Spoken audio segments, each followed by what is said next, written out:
इंतजार खत्म हुआ।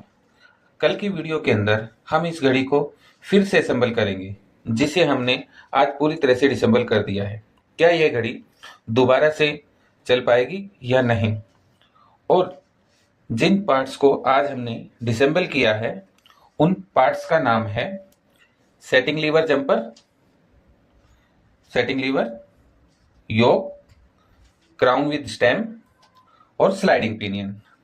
नेक्स्ट वीडियो के अंदर हम पूरी वॉच को दोबारा से असेंबल करेंगे और उसको चलाएंगे। तो नेक्स्ट वीडियो देखना ना भूलें। Thank you.